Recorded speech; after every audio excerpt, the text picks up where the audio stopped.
박근혜 새누리당 후보를 중심으로 보수 인사들이 결집하고 있습니다. 동교동계 한화갑 전 민주당 대표와 박세일 전 국민생각 대표, 그리고 이재호 새누리당 의원까지 박근혜 후보 지지 선언을 함으로써 보수 대연합이 완성된 모습입니다. 지난 총선에서 국민생각 이 당을 창당하면서 새누리당과 대척점에 서 있었지만 이번에 박근혜 후보 지지 선언을 한 박세일 전 국민생각 대표를 모시고 이 자세한 이야기를 나눠보도록 하겠습니다. 안녕하십니까? 예, 안녕하십니까? 네, 4월 총선 이후에 오랜만에 뵙는 것 같습니다. 어떻게 지내셨는지요? 총선 끝나고 제가 주로 해외, 미국하고 일본에 좀 나가 있었습니다. 나가서 두 가지를 좀 관심 갖고 연구를 했는데 하나는 한반도를 둘러싼 강대국들의 최근에 이제 그 패권 경쟁이 어떻게 돌아가는지, 북한의 변화가 어떤지 하는 문제를 좀 들여다봤고, 또 하나는 우리나라뿐만 아니라 많은 나라가 지금 경제가 대단히 어렵습니다. 어려운 속에서 빈부격차가 심화되고 있기 때문에 이 문제를 다른 나라는 어떻게 푸는지 그걸 좀 돌아보고 왔습니다. 네, 그렇게 이제 해외에서 많은 것을 보시다가 국내 이제 대선 상황에 돌아오셨는데 박근혜 후보를 지지하겠다라는 이야기를 얼마 전에 하셨습니다. 이유가 있었을까요? 그렇습니다. 아주 좋은 질문이신데 제가 바깥에서 보니까 우리 앞으로 5년간 우리 한반도 특히 이제 대한민국에 5년간에 적어도 두 개의 큰 위기가 다가오고 있다 이렇게 봅니다. 하나는 안보 위기입니다. 패권 경쟁의 강대국 간에 격화되면서 북한의 또 미래가 전혀 예측할 수 없게 되면서 안보가 대단히 불안해지고 있습니다. 동시에 아까도 말씀드렸습니다만 경제가 빠른 속도로 침체되고 있고 양극화되는 것이 많은 나라에 나타나는 현상이고 우리도 예외가 아니기 때문에 이 안보 위기와 경제 위기를 풀어야 되는데 어떤 정권이 어떤 세력, 정치 세력이 이 문제를 책임 있게 풀 것이냐를 제가 생각을 해봤습니다. 그런데 미안하게도 민주통합당은 제가 믿을 수 없다 이런 결론을 냈습니다. 예컨대 안보 문제 하나만 보더라도 지금 안보 위기가 다가오고 있는데 지금 NLL 이거 시비하는 당이 바로 민주통합당입니다. 그 다음에 천안함 사태, 천안함 폭침이 있었을 때도 어디가 이 천안함을 폭격했느냐, 천안함이 왜 저렇게 됐느냐, 어느 나라가 했는지 모르겠다 하는 사람들, 내지는 지금 해군기지 건설 문제 같은 데서도 이 반대거나 시비하는 것이 소위 민주당, 민주통합당이란 말이에요. 그러니까 이런 분들한테 안보 문제를 과연 맡길 수 있겠는가? 그 다음에 우리가 이제 지금 경제가 대단히 어려운 위기 국면으로 가고 빈부격차가 심화되면은 우리나라의 복지 개혁이 필요한 건 사실이지만은 성장 전략을 세우지 않으면 안 됩니다. 새로운 신성장 전략을. 근데 이 부분에 대해서 전혀 언급 없이 오로지 묻지마 복지 형태로 표심을 얻겠다고 하는데 가장 앞장서 있는 게 민주통합당이라면 그 후보를 어떻게 우리가 다음 5년을 믿을 수 있겠느냐. 그런 판단이 들었어요. 그래서 이건 안 되겠다. 안보도 맡길 수 없고 경제 미래도 맡길 수 없다. 그런 판단 하에서 제가 이번에는 우리가 새누리당 박근혜 대표를 믿는 것이 올바른 정도다 이렇게 판단했던 것입니다. 네. 그렇다면 조금 전에 말씀해 주신 것처럼 어떻게 보면 우리나라를 둘러싼 국제 정세 문제도 있고 경제적 위기 문제도 있기 때문에 박근혜 후보를 지지하겠다라고 얘기를 했는데 4월 총선에는 그럼 왜 결별을 좀 하신 거였습니까? 4월 총선에는 제가 좀 더 이상적인 목표를 갖고 있었습니다. 대한민국 앞으로 선진화되고 통일이 되려면은 지금처럼 양대 거대 정당이 국민을 자꾸만 분열시키고 극단으로 몰고 가는 것, 지역으로든지 이념으로든지 이래서는 선진과 통일의 시대를 열지 못하지 않느냐. 그래서 적어도 대한민국의 헌법적 가치를 소중히 하는 범위 내에서 예를 들어서 합리적인 진보와 개혁적 보수가 힘을 합쳐서 우리가 새로운 정치 주체를 만들어야지 이게 한 단계 역사를 발전시킬 거 아니냐. 그런 이상적인 목표를 가지고 일을 시작했던 것입니다. 그렇군요. 함께 일했던 전여옥 전 의원은 아직까지 박근혜 후보에 대해서 날카로운 말을 좀 쏟아내고 있습니다. 예, 제가 최근에는 만나보지 못했는데 만약 그런 비판이 있었다면 저는 이렇게 생각합니다. 선거는 개인의 호불호의 문제가 아닙니다. 대한민국이 5년 어떤 정치 세력한테 대한민국 운영을 맡길 것인가 이걸 우리가 결정하는 거기 때문에 개인적으로 내가 호감이 있다든가 없다든가 하는 걸 중요시하면 안 되고 지금 큰 역사의 흐름 속에서 대한민국의 풀 문제가 뭐다. 이걸 그래도 상대적으로 잘 풀 수 있는 정치 세력이 어떤 세력이다. 이걸 판단하는 것이 난 옳다. 이렇게 생각하고 있습니다. 네, 조금 전에 김동용 상임의장이 왔다 가셨는데 잠깐 보셨습니까 혹시? 예, 바깥에 잠깐 인사 나눴습니다. 오래간만에 봤습니다. 네, 아마 그 4.11 총선 때 이제 같이 새로운 세력을 만들기 위해서 만나셨는데 예. 또 다른 길로 가게 됐습니다. 글쎄 그때 제가 아주 간곡하게 힘을 하나로 합치자. 네. 그래서 우리가 기존의 두 정당도 좋지만은 대한민국을 한 단계 정말 정책 중심으로 비전 중심으로 끌고 나가려면 좀 국민 통합형 정당에 나와야 되니까 합리적인 진보와 개혁적 보수를 모아보자 하는 뜻에서 같이 이제 일을 해보자고 여러 번 만났었습니다만은 예. 여러 가지 사정으로 참여를 못하시다가 이번에 이제 다른 길을 가게 된 셈이 됐습니다. 네. 혹시 그 부분에 대해서는 어떻게 생각하십니까? 같은 길을 가지 않았을까 생각을 했는데 문재인 후보를 지지하게 된 부분도 있을 텐데 옆에서 보시기에 그 부분은 어땠습니까? 글쎄 우리 김도경 전 의원뿐만이 아니라 몇 분들이 아마 최근에 그런 저는 정확하게 어떤 이유에서 어떤 대의를 가지고 그런 입장을 정리하셨는지 제가 그걸 이해를 아직 정확하게 못 하고 있습니다. 개인적인 사정이 어떤 건지 제가 전혀 모르고 그러나 그분들이 문 후보를 지지하게 된 대의가 무엇인가? 어떤 가치와 어떤 이상을 가지고 대한민국의 정치를 한 단계 제대로 발전시키기 위해서 그런 결단을 했는지 그건 제가 아직 이해하고 있지 못합니다. 알겠습니다. 이제 TV 토론 혹시 어제 밤에 했는데 보셨는지요? 예, 잠깐 봤습니다. 예. 네, 어땠습니까? 제가 두 가지 점에서 저는 미흡했다고 이렇게 생각하는데 하나는 네. 지금 대한민국이 굉장히 어렵다, 경제적으로 어렵다, 빈부격차가 심하다, 실업이 많다고 얘기하면서 이것에 대한 대책이 주로 복지 프로그램을 가지고 주로 논의를 많이 했습니다만은 아까도 제가 잠깐 말씀드린 신성장 전략을 세우지 않으면 안 됩니다. 대한민국의 성장 전략을 한 번 더 띄워 오르게 하는 박근혜 대표가 그 부분에 대해서 조금 얘기가 있었습니다만 좀 더 저는 그것이 강조돼야 된다고 생각합니다. 네. 다른 후보들은 전혀 관심이 없어 보였습니다. 그게 첫째 제가 좀 느낀 거. 두 번째는 저는 그걸 보면서 이정희 후보가 거기 왜 앉아 있는지 제가 모르겠습니다. 그분은 종북정당입니다. 종북정당이 뭡니까?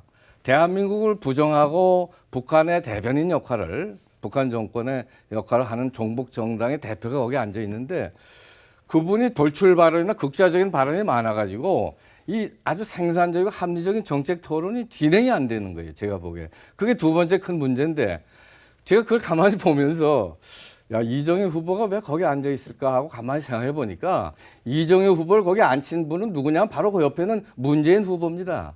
무슨 말이냐면은 우리가 우리 통합당이 사실은 국민적 지지가 없는데 국회에 입성시킨 것이 누구냐면 민주통합당입니다. 작년에 금년 봄에 총선 때 소위 선거연합 연대한다고 그래가지고 인기 없는 우리가 이 진보 통합당을 국회에 들어갈 수 있게 등원시킨 건 바로 전략적 공천을 해서 이 민주당이 야권표를 거기다 몰아줬기 때문입니다.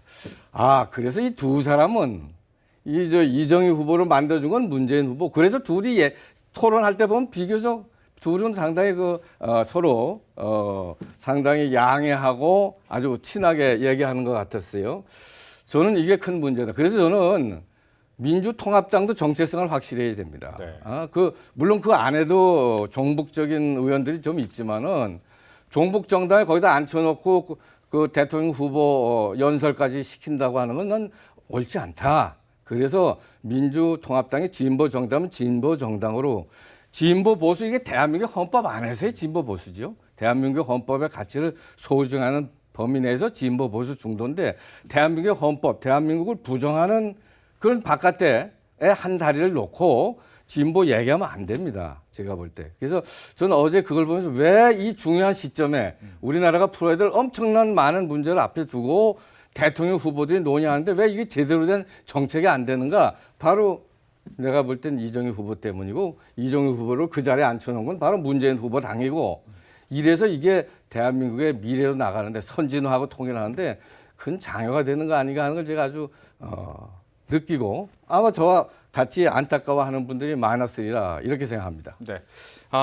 이 전 대표께서는 이제 국민생각당을 만들면서 이제 새로운 어떻게 보면 정치 세력을 원하셨단 말이죠. 근데 그 중에 한 명으로 대표될 수 있는 사람이 이제 안철수 전 후보라고 저는 생각이 됩니다. 하지만 이제 안철수 전 후보는 문재인 후보와 함께 하거든요. 이 부분은 어떻게 보십니까? 제가 안철수 후보께서 처음에 이제 나올 적에 좀 굉장히 기대를 했어요. 왜냐면 얘기하는 것이 보통 어떻게 얘기를 그동안 하셨냐면은 우린 중도적이다. 진영 논리에 빠지지 않겠다. 합리적인 정치 세력을 모으겠다. 미래 정책 세력을 모으겠다. 이렇게 얘기를 하더라고요. 그래서 저는 많은 부분이 제가 국민 생각을 만들면서 희망했던 그런 이상과 같은 이야기를 했습니다. 그래서 저는 상당히 기대를 많이 했고 적절한 시점에 우리가 힘을 합칠 수 있겠구나 이렇게 생각을 했는데 결국 제가 볼 때 두 가지를 이분이 잘못했어요. 네. 뭐냐면은 그러면은 합리적이고 미래지향적인 정책 세력, 새로운 정치 세력을 모으려면 첫째, 처음부터 새누리당은 안 된다 하고 하면 안 됩니다. 새누리당에도 합리적인 정치 세력이 있고 합리적인 보수가 있습니다. 그럼 민주당에도 합리적인 진보, 새누리당에도 합리적인 보수를 모시고 또 그동안에 정치권에는 없지만 바깥에 있던 전문성이 높은 그래도 새로운 정치 세력을 모아서 크게 하나의 세력으로 모아서 정말 이 양극화되는 우리의 정치 구도를 가운데서 좀 통합해 나가겠다 합리적으로 이런 구도로 나갔어야 되는데 처음부터 한쪽은 배제하더란 말이에요. 그래서 저게 무슨 저래서 중도가 되겠나 이런 생각을 좀 했어요. 그리고 두 번째 잘못은 뭐냐 하면 이 단일화입니다. 네. 단일화 대선에 나가겠다는 사람이 나가자마자 단일화 논의를 하니까 그것도 소위 비판하던 구 정치 세력의 한 축과 단일화를 하니 말이죠. 이게 무엇을 위한 거냐? 구 정치의 한 축과 단일화를 계속 논의하면서 어떻게 새로운 정치를 열겠는가? 그래서 제가 볼 때 말과 행동이 달라지는 걸 느꼈습니다. 그래서 저는 안철수 후보의 처음에 초심은 저는 굉장히 높이 보고 나뿐만 아니라 국민이 많은 기대를 했는데 결과적으로는 한 정파에 구 정치의 한 정파에 결국 팔려간 셈이 됐다 그럴까요? 이 보쌈에 간 셈이 돼가지고 사실은 상당히 좋은 제가 볼 때 안철수 교수가 좋은 정책 자산을 갖고 있습니다. 국민적인 지지죠 젊은이 층으로부터. 그걸 대한민국의 정치 발전에 난 크게 좀 활용될 수 있었으면 했는데 그분이 안 된 게 저는 대단히 안타깝다 이렇게 생각하고 있습니다. 네. 이제 박근혜 후보 같은 경우에는 현재 보면 한화갑 전 대표나 박세일 전 대표 또 이재호 의원이나 이인재 또 대표를 모으면서 하나의 또 연합을 보수대 연합을 했단 말이죠. 그렇다면 과연 보수층의 결집만으로 중도의 다른 외연의 사람들을 끌어들일 수 있을까? 어떻게 보십니까? 저는 그렇게 생각합니다. 이번 선거는요. 단순히 진보 보수의 대결이 아니라고 생각합니다. 저는 진보 보수는 중도까지 포함해서 대한민국 헌법적 가치, 헌법적 원칙 안에서 진보 보수가 있는 겁니다. 그런데 대한민국 자체를 부정하거나 거부하거나 공격하는 분들은 진보 보수 개념 속에 넣어서는 안 됩니다.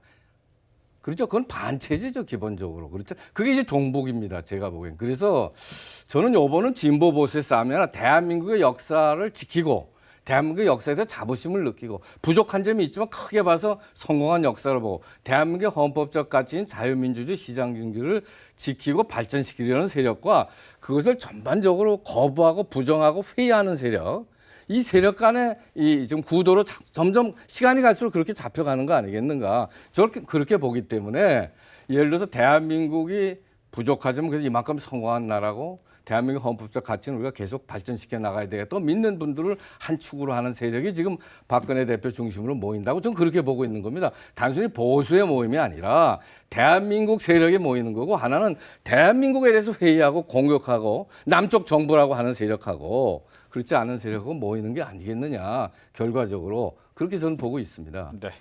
끝으로 이제 일주일여 8일 남았습니다. 어떻게 좀 박근혜 후보를 지원하실 계획이신지요? 저는 그렇게 생각합니다. 지금 바깥에서 일본이든 미국이든 이웃 나라가 대한민국의 선거에 대해서 굉장히 관심을 갖고 보고 있습니다. 왜 그러냐? 이거는 대한민국의 미래만을 결정하는 게 아닙니다. 5년만을 결정하는 게 아니라 앞으로 5년 안에 북한이 큰 변화가 오기 시작합니다. 그때의 북한의 운명, 북한 우리 동포들의 운명을 결정하는 건 남한의 리더십과 남한의 국민의 결심입니다. 그래서 어떤 정권이 들었느냐는 남한의 미래뿐만 아니라 북한의 미래도 결정하고 따라서 한반도의 미래가 결정이 되면은 동북아가 변합니다. 그래서 많은 나라가 동북아 미래가 어떻게 될 것이냐를 이번 한반도 그 속에서 대한민국의 대선의 결과가 어떻게 되냐 관심을 갖고 있습니다. 그 점을 우리가 명심해야 된다. 그래서 앞으로 우리는 두 가지 큰 문제가 있다. 첫째는 안보 위기, 안보 불안이 온다. 생각보다도 굉장히 심하게 다가올 것이다. 북한은 핵을 개발하고 미사일을 계속 개발하면서 체제 실패로 들어가고 있습니다. 그런데 이 안보 위기를 극복해서 이걸 통일의 시대를 열어야 됩니다. 북한을 중국에 남겨서는 안 됩니다. 일본에 가니까요.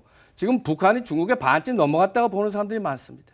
이렇게 돼서는 안 되지 않겠습니까? 그래서 안보 위기를 넘어서 통일 시대를 열어야 되고 두 번째, 아까 말씀드렸지만 전 세계 경제가 어려워지는 속에서 우리는 이거를 고도 성장으로 다시 돌리면서 양극화, 빈부 문제, 격차 문제를 해결해야 되는 이런 엄청난 과제를 갖고 있다. 따라서 이번에는 개인적인 호불호가 아니라 정말 대한민국을 앞으로 5년간 책임 있게 안정적으로 올바른 방향으로 끌어갈 수 있는 세력이 어떤 세력이냐. 어떤 사람들이 거기에 있느냐.